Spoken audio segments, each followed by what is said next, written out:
good, they'll not pay, you know, or not. It's not very arbitrary. So. Right. What are some of the stages you got your start on?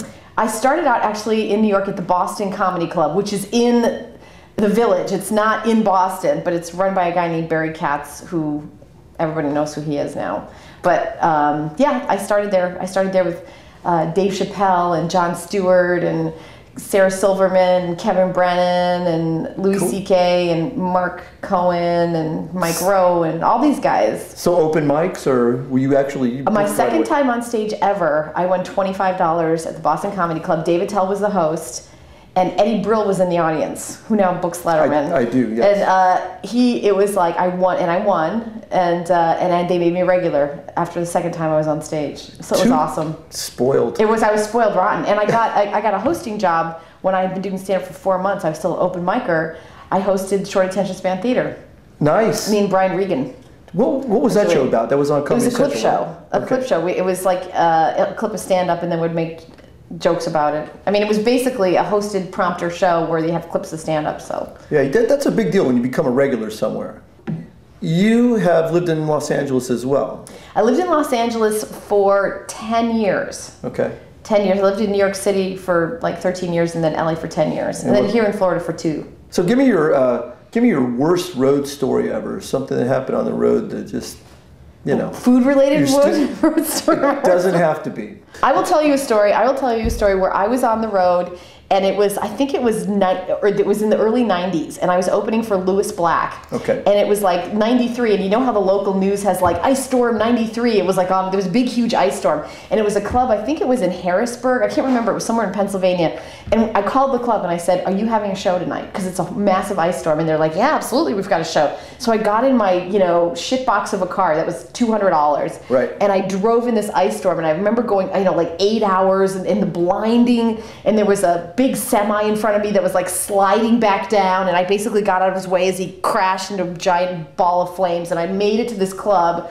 and I barely made it alive. I came in, like I opened the door, it was like one of those gothic, it was like one of those gothic romances where like on the heath, it's like whirling around, and I open with my big cape and my dogs come in barking, and I'm like, "I'm here," and they're like, "Oh, we canceled the show." So I was like, ugh, and Louis Black had gone through the whole same thing to get there. So we sat at the bar, and I'll never forget this. We ordered, the guy takes out the menu, and there was like 2 things on the menu. It was like a bar menu. Right. And we ordered the meatball sandwich. We both ordered the meatball sandwich. And then the guy handed us a bill.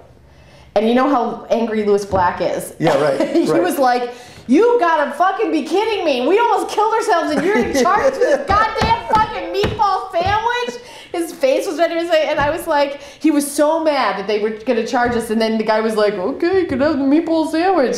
And then I was like, "Louis, I love you." I was like, it was just horrifying. Right. That we almost died getting there, and we came there separately, but we had that, it was horrible, this ice storm. You should get a meatball sandwich. What? Come on. A meatball sandwich, like, I'm not saying it was like prime rib. A meatball sandwich? Absolutely. I mean, come on. What are some of your favorite foods around the Tampa area? I guess there's some Cuban food, I like that. Okay, cool. I like, I'm trying to think of, I like Italian food. I think actually the food in Tampa is better than California. Because you get all those Midwesterners, all those New Yorkers moving down here. Melting pot, right? Right, exactly. I love Italian. The pizza here is really good. I like the fish, the grouper, the local fish. You mentioned Cuban food. Do you have a favorite dish? I do. I like anything with rice in it. Like the rice and the seafood. Kind of like paella. I guess it's more Spanish, but I love paella. Nice. Yeah. Yeah. That's good. My brother makes a good paella. Does he? We're going to have to save you some paella. Is your brother married? No, he's not. Do you think he would have sex with me? I think absolutely. I would love to meet him. I don't care what he looks like, but can he cook for me? He will bring you a meatball sandwich. No, in order for me to give him like the full Monty, I need to have like some paella. Paella, you're in for paella. Meatball sandwich is talking like a handshake. I need like seafood. If that we're would gonna be my naked. luck. I'd bring you a meatball sandwich. Nice meeting you. You would get like the kiss on the cheek. Yes. But yeah, no, he makes amazing food. Really? He'll make you some paella. We'll bring him. I'm ready. What are we up to now? Cream spinach and paella. Okay. We got that on tape too. All right. Is he gonna make me cream spinach, or is he gonna make me cream spinach? Do you know what I'm saying? You write down what you want, okay. and he'll make it. Okay. Yeah, there you go. Wow. Well, thanks for your time, Helen. No problem. Was this a door deal? Do I get a percentage of the show, or? And a percentage of the drinks. Okay, great. Yeah, unfortunately, it's water. Oh darn. All right. And I went to the white trash therapist, the tarot card reader. It's like $20. they never give you bad news. I don't care what the cards say. They say something good, right? I was like, am I going to meet somebody? She flipped over the card. It was a skeleton in a graveyard with flames shooting out of its ass. She tried to convince me that it was a good thing. She was like, oh my God, you are so lucky. Oh my God. Okay, a skeleton in a graveyard with flames shooting out of its ass. You are going to meet a thin, mysterious stranger at a Mexican restaurant. That was the very lovely and talented Helen Keeney. I told you she was funny, and I told you she liked paella. And we're going to take a look right here and see what's next for our paella. What's going on, bro? We're putting in the 24 ounces of stock to our 12 ounces of rice, which is 3 times 8. There's 8 ounces to a measuring cup, so we have 24 ounces. I'll put 2 extra ounces in after we pull it out before we add the kids there. So So that's 16. Get the broth and the stock. Broth in the stock. Try to get it in the cup, not on the stove. Okay. Boom. See all that at the bottom? That was the love. That's what we call the love. There we go. Now it is looking like a pool. All right. Yeah, we'll just put that right there, and I always appreciate cleaning as we go. I'm gonna give that a quick wipe down. Okay, so what's next? You're gonna get it into the oven? Is that the next step? Yeah, I'm gonna stir this just to Stir that incorporate baby the up. clumps so we don't get little goo spots. The rice can cook evenly. And then I'm gonna put on our lid like this. Just looking ahead a little bit, what's the temperature of the oven? The oven is 410. 410. 410. Need some help with that? It should be 420.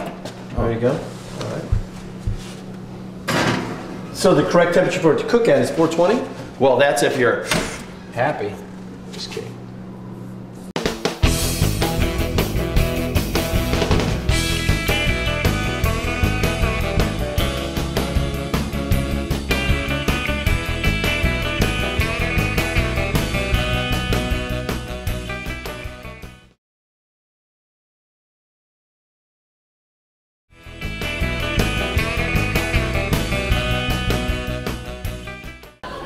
What can I say? I love the sound of my own voice. I know it's narcissistic, but I'm not going to lie to you. I like to listen to, I love my voice too much, I know.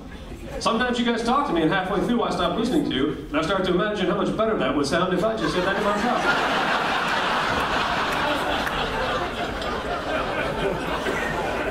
myself. Cooking with Gas, the brothers on the hot seat, and you are in for a taste treat. This is the piece de resistance, the dessert. What you got cooking for dessert? We have a traditional romantic country, Latin American flan. And the romantic countries all seem to have a spin on their own flan. Today I have a little head start on I have my vanilla beans, my whipping cream, my eggs, my whole eggs and my yolks. I'm going to add a little bit of coconut, and I'm going to add 1 yolk to compensate the yam that I'm putting in here. Sounds like the old flim flan. Yeah, and we're going to serve it, we're going to turn it over onto plantains that have brown sugar roasted slowly.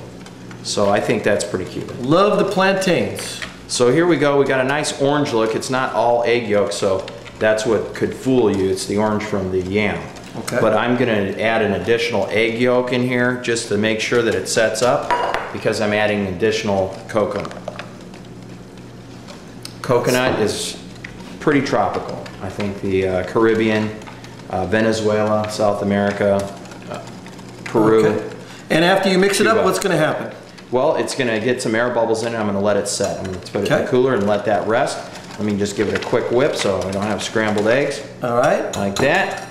I have 2 cinnamon sticks and some vanilla bean center, which we know is from Madagascar. 2 single beans is 10 bucks. Outstanding. So while he's freezing up the old flan, letting it cool down, we're going to catch up with my friend, a very funny man, James P. Conley, on the road. Going to catch him on the old cell phone. James, what's up? I'm doing absolutely fine, Jay. Thanks for having me wherever you are. Where are you right now, brother? I'm actually, although I travel all over the place, I currently have to be sitting in my beautiful hometown of Pasadena, California. What clubs in California are you appearing at? I'm working at the beautiful Ice House, the legendary Ice House in Pasadena, California. I think that's the oldest club out in the LA area. And then I'll be swinging on down to the other side of LA in the south, down by the Comedy and Magic Club in Hermosa Beach, California.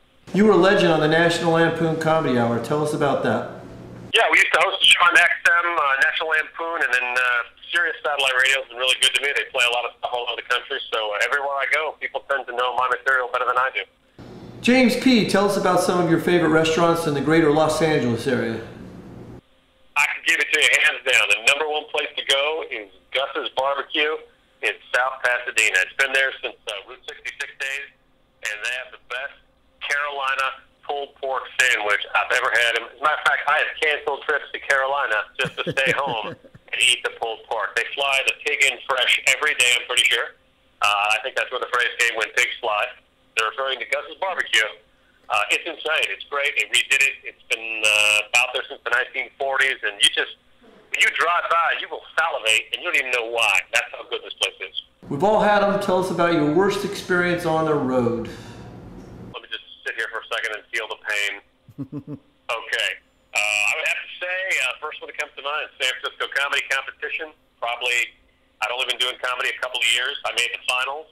I was probably the youngest comedian in the finals, and you had to do 20 minutes in the finals, and everyone else had several hours of material to choose from. I only had 20 minutes, so I had to do them all. And I went up one night, about 1,000 people in an audience in Reno, Nevada, and I followed a guy that killed, and I got a really stupid, clever idea right before I hit the stage. And I went up there, and I said my little cute line, and the whole room went instantly silent. And at that moment, they decided collectively that I could not possibly be as funny as the last guy, and they just stared at me. And so I heard a guy lean forward to the judge and go, "Hey, man, can you just give him the light so we can get out of here?" And in the end, of course, they announced how everybody finished that night. I had to go back out in 5th place, James P. Conley, and the people just, they didn't even want to clap. Thanks, James P. I'll catch you later on the road. Right now, my brother and I, we're going to get down to business, get the paella, get the flan together, and go do some eating. Get it up in our belly. You ready? Ready. Let's go.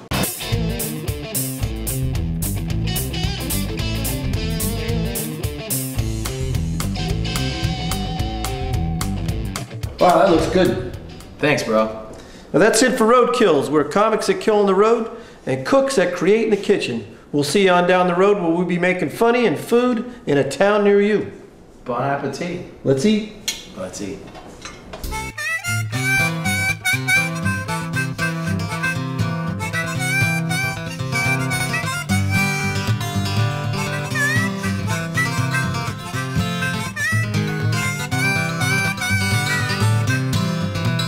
I will be there in the morning if I live. Be there in the morning if I don't get killed. If I never no more see you again, I said, be sure to remember me. Well, if I never no more see you again, I said, be sure to remember me.